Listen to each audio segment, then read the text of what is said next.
Hi, welcome to Cosmic Numerology. నేను మీ Nishant, astro numerologist and vastu specialist and expert in name correction by advanced 14 dimensions. ఈ రోజు మన topic ఏంటంటే ఒక వ్యక్తికి లక్కీ సైడ్ ని కనుక్కోవడం ఎలా, దానికంటే ముందుగా లక్కీ సైడ్ ని ఎన్ని విధాలుగా కనుక్కోవచ్చు అనే విషయాన్ని తెలుసుకుందాం. ఇందులో ముందుగా మనకి ఆస్ట్రాలజీ పరంగా న్యూమరాలజీ పరంగా రెండు విధాలుగా కనుక్కోవడం జరుగుతుంది. అంటే ఈ న్యూమరాలజీ అనేది ఆస్ట్రాలజీ ద్వారా వచ్చినప్పటికీ కూడా మనం న్యూమరాలజీలో కేవలం నెంబర్స్ బేసిస్ మీద మాత్రమే మనం దీన్ని సూచించడం అనేది జరుగుతుంది కాబట్టి మనం దీన్ని సెపరేట్ గా తీసుకుంటున్నాము. సో ఆస్ట్రాలజీ న్యూమరాలజీ అనే రెండు మార్గాల్లో కూడా మనం ఒక లక్కీ సైన్ ని డిసైడ్ చేయొచ్చు. అయితే ముందుగా మనం అసలు ఆస్ట్రాలజీలో ఎన్ని విధాలుగా కూడా మనం ఒక లక్కీ సైన్ ని కనుక్కోవచ్చు అనే విషయాన్ని ఇప్పుడు చూద్దాం. ఈ విధంగా చూసినట్లయితే మనకి ఆస్ట్రాలజీలో నెంబర్ 1 చూసినట్లయితే మనకి ఒక పేరు యొక్క మొదటి అక్షరం తీసుకొని వారికి ఎటువంటి సైడ్ లక్కీ సైడ్ గా వస్తుందనే విషయాన్ని గుర్తించవచ్చు అనమాట. ఆ విధంగా చూసుకున్నప్పుడు వీళ్ళకి 8 వర్గాలుగా ఉంటుంది. అంటే ఒక లక్కీ సైడ్ ని వర్గు ద్వారా ఏ విధంగా నిర్ణయించాలనేది ఈ విషయం అన్నమాట. ఇందులో చూసినట్లయితే మనకి 8 రకాల వర్గులు ఉంటాయి. మొదటిదేమో ఆ వర్గు, తర్వాత ఏమో ఖా వర్గు, తర్వాత చా వర్గు, తర్వాత టా వర్గు, తర్వాత తా వర్గు, తర్వాత పా వర్గు, తర్వాత యా వర్గు, తర్వాత శా వర్గు. సో ఈ అష్టవర్గుల ద్వారా మనకి ఒక దిక్కు అనేది ఏ దిక్కు కలిసి వస్తుంది అనేది మనకి ఆస్ట్రాలజీలో చూపించడం జరుగుతుంది అనమాట.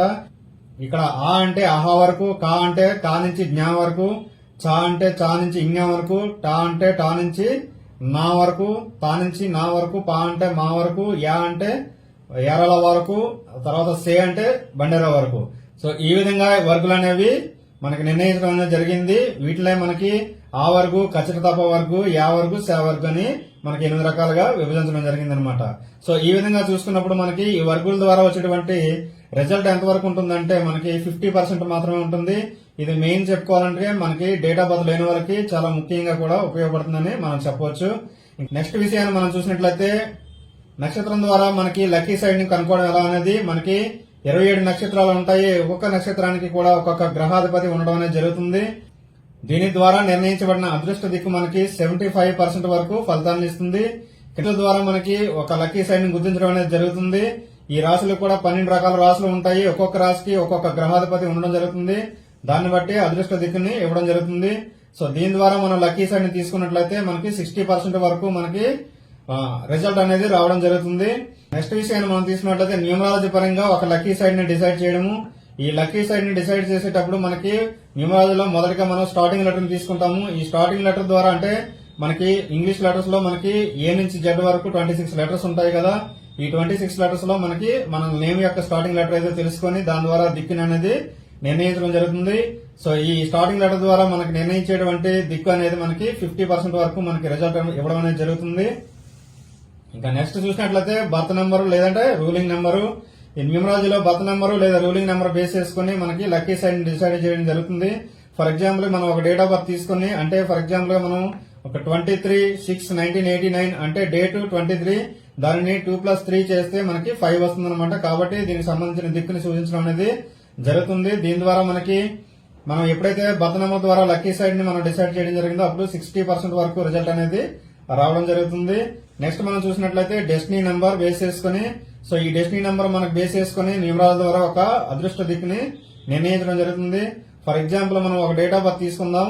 24/5/1999 తీసుకుని అందులో ఉన్న డేట్, మంత్, ఇయర్ అన్ని నెంబర్స్ ని కలపగా మనకి 39 వస్తుంది. దీని మళ్ళా సింగిల్ డిజిట్ చేయగా మనకి 3+9 అంటే 12 వస్తుంది. 12 అంటే మళ్ళీ 1+2 అంటే 3 అవుతుంది. సో ఫైనల్ గా మనకి డెస్టినీ నెంబర్ 3 అయింది. కాబట్టి 3 కి సంబంధించిన దిక్కును సూచించడం అనేది జరుగుతుంది అనమాట. ఈ డెస్టినీ ద్వారా వచ్చిన దిక్కు మనకి 75% వరకు రిజల్ట్ ఇస్తుంది. సో ఫైనల్ గా మనం చెప్పుకునేది ఏంటంటే ఇప్పుడు మనం నియర్ అబౌట్ అంటే ఆస్ట్రాలజీలో ఒక 3 దిక్కులు చూడడం జరిగింది. అలాగే న్యూమరాలజీలో కూడా 3 టైప్స్ ఆఫ్ మనకి లక్కీ సైడ్ ని మనం చూడడం జరిగింది. కానీ ఈ 6 కంటే కూడా గొప్పది ఇంకొకటి ఉంది. అదే ఏంటంటే మనకి అష్టక వర్గం ద్వారా ఆస్ట్రాలజీలో అష్టక వర్గం ద్వారా మనకి కంప్లీట్ గా మనకి ఒక 100% యాప్ట్ అయ్యేటువంటి లక్కీ సైడ్ ని డిసైడ్ చేయవచ్చు. సో అది ఎలా అనేది ఇప్పుడు మనం చూద్దాము. సో ఇప్పుడు మనం అష్టక వర్గం ద్వారా లక్కీ సైడ్ డిసైడ్ చేయడానికి ముందు మనం 2 విషయాలు తెలుసుకోవాలి. ట్రెడిషనల్ ఆస్ట్రాలజీలో మనకి అంటే సాంప్రదాయ పద్ధతిలో వచ్చే ఆస్ట్రాలజీలో మనకి కేవలం 337 బిందువులే ఉంటాయి.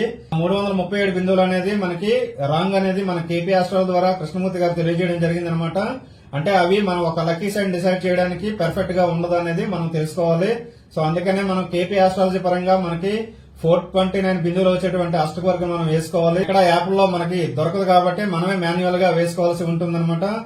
అయితే అష్టకవర్గ వేయడానికి పుట్టిన సమయం అనేది చాలా ఇంపార్టెంట్.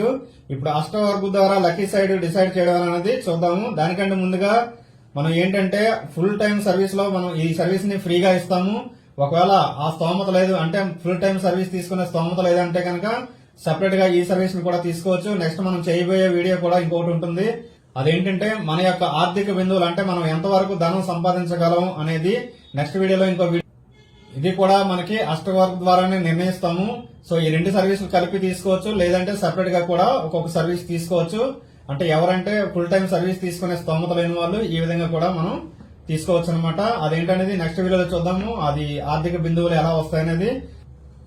ఫస్ట్ ఈ అష్టకవర్గ అనేది ఒక వ్యక్తి యొక్క name, date of birth, time of birth, place of birth తీసుకొని వాటి ద్వారా మనం ముందుగా ఒక రాశి చక్రాన్ని వేసుకోవాలి.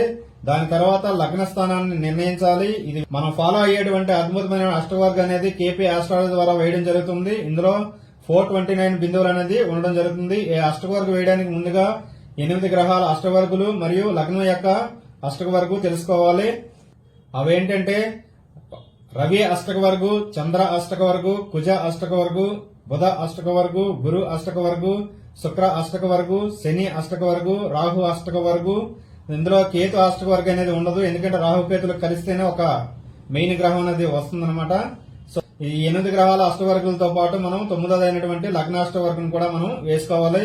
ఈ అష్టవర్గులు అన్ని వేయడానికి మినిమం 6 to 8 అవర్స్ పడుతుందండి. ఇది చూడడానికి అన్ని కూడా 0-1 లానే కనిపిస్తాయి, కానీ అష్టవర్గ వేయడానికి 6 to 8 అవర్స్ పడుతుంది. సో ఈ అష్టవర్గ వేయడానికి కూడా ఒక టేబుల్ అనేది ఉంటుందన్నమాట. ఆ టేబుల్ అనేది మా దగ్గర ఎవరైతే నేర్చుకోవడానికి వస్తారో, ఎవరైతే లెర్నింగ్ చేయడానికి వస్తారో వాళ్ళకి మాత్రమే ఇవ్వడం జరుగుతుందన్నమాట. సో ఆ టేబుల్ ని ఆధారంగా చేసుకుని రాశి చక్రాన్ని ఆధారం చేసుకుని ఈ అష్టవర్గ వేయడం జరుగుతుంది.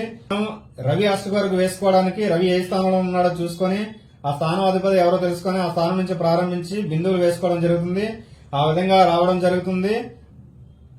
రవి అష్టవర్గ బిందువులు 48 రావాలి. నెక్స్ట్ మనం చూసినట్లయితే చంద్రాష్టవర్గు చంద్రుడు ఏ స్థానంలో ఉన్నాడో చూసుకొని ఆ స్థానం నుంచి లెక్కిస్తూ మళ్ళీ మనం పాయింట్స్ అన్ని వేసుకోవాలి. ఆ విధంగా చూసినప్పుడు ఈ చంద్రుడికి 49 బిందువులు రావాలి. నెక్స్ట్ మనం చూసినట్లయితే కుజ అష్టవర్గు, ఈ కుజగ్రహం ఏ స్థానంలో ఉన్నాడో చూసుకొని ఆ స్థానం నుంచి లెక్కిస్తూ మళ్ళీ మనం పాయింట్లు వేసుకున్నట్లయితే కుజుడికి కూడా 39 పాయింట్స్ రావాలి. ఆ విధంగా మనం నెక్స్ట్ చూసినట్లయితే బుధ అష్టకవర్గు, ఈ బుధ అష్టకవర్గకి కూడా బుధుడు ఏ స్థానంలో ఉన్నాడో తెలుసుకొని ఆ స్థానం నుంచి లెక్కిస్తూ మనం పాయింట్స్ వేసుకోవాలి. ఆ విధంగా వేసుకున్న తర్వాత బుధుడికి 54 పాయింట్స్ రావాలి. నెక్స్ట్ మనం చూసుకున్నట్లయితే గురు అష్టకవర్గు, ఈ గురు అష్టవర్గకి కూడా గురువు ఏ స్థానంలో ఉన్నాడో చూసుకొని ఆ స్థానం నుంచి లెక్కిస్తూ పాయింట్లు వేసినట్లయితే మనకి 56 పాయింట్స్ రావాలి. నెక్స్ట్ మనం చూసినట్లయితే శుక్ర అష్టకవర్గు, ఈ శుక్రుడు ఏ స్థానంలో ఉన్నాడో తెలుసుకొని అదే విధంగా మనం పాయింట్లు వేసుకుంటూ వచ్చినట్లయితే దీనికి కూడా 56 పాయింట్స్ రావాలి. నెక్స్ట్ మనం చూసినట్లయితే శని అష్టకవర్గు, శని ఏ స్థానంలో ఉన్నాడో చూసుకుని అక్కడి నుంచి మనం పాయింట్లు వేసుకుంటూ వచ్చినట్లయితే మనకి శనికి కూడా మనం 39 పాయింట్స్ రావాలి. అదేవిధంగా రాహు అష్టవర్గు కూడా మనం ఏ స్థానంలో ఉన్నాడో చూసుకొని పాయింట్లు వేసినట్లయితే 43 పాయింట్స్ రావాలి. అదేవిధంగా మనకి లగ్నం చూసుకున్నట్లయితే లగ్నం ఏ స్థానంలో పడిందో చూసుకొని ఆ స్థానం నుంచి లెక్కిస్తూ మనం పాయింట్లు వేసుకోవాలి.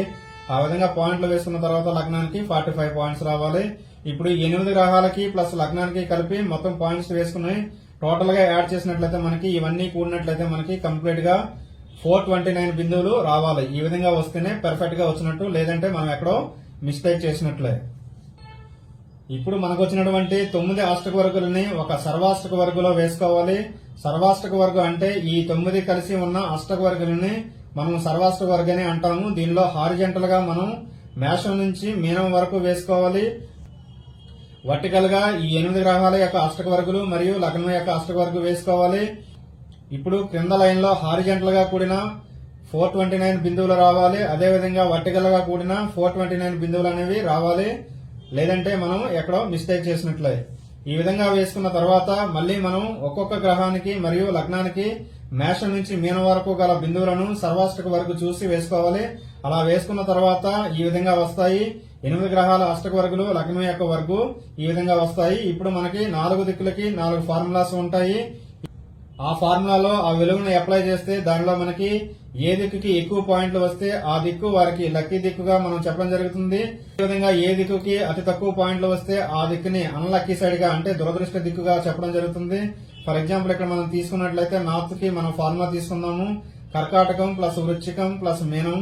సో ఇక్కడ మనం సర్వాష్ట కొరకు చూసినట్లయితే కర్కాటకంలో మనకి 36 బిందువులు రావడం జరిగింది. అదేవిధంగా వృశ్చికానికి 34 పాయింట్లు రావడం జరిగింది. అదేవిధంగా మీనానికి మనకి 42 పాయింట్లు రావడం జరిగింది. సో ఈ విధంగా చూసినప్పుడు మనకి టోటల్ చేస్తే 112 పాయింట్లు రావడం అనేది జరిగింది అనమాట. సో ఈ విధంగా చూసినప్పుడు మనకి మిగతా అన్ని నేను చేశాను ఆల్రెడీ. మిగతా 3 దిక్కులకు కూడా నేను చేయడం అనేది జరిగింది అనమాట. అంటే ఈస్ట్ వెస్ట్ సౌత్ దిక్కు కూడా నేను చేయడం అనేది జరిగింది. సో ఆ దిక్కులంటికి కూడా దీనికంటే తక్కువ పాయింట్లు వచ్చాయి కాబట్టి మనం ఈ నార్త్ ని మనం అదృష్ట దిక్కుగా వీళ్ళకి సూచించడం అనేది జరిగింది అనమాట. కాబట్టి ఈ ఉత్తర దిక్కు అనేది వీరికి అత్యంత యోగాన్ని ఇస్తుందనడంలో ఎటువంటి సందేహం లేదు. ఇదండి ఈ రోజు న్యూమరాలజీ. ఈ వీడియో మీకు నచ్చినట్లయితే లైక్ చేయండి, షేర్ చేయండి, సబ్స్క్రైబ్ చేయండి. Thank you one and all.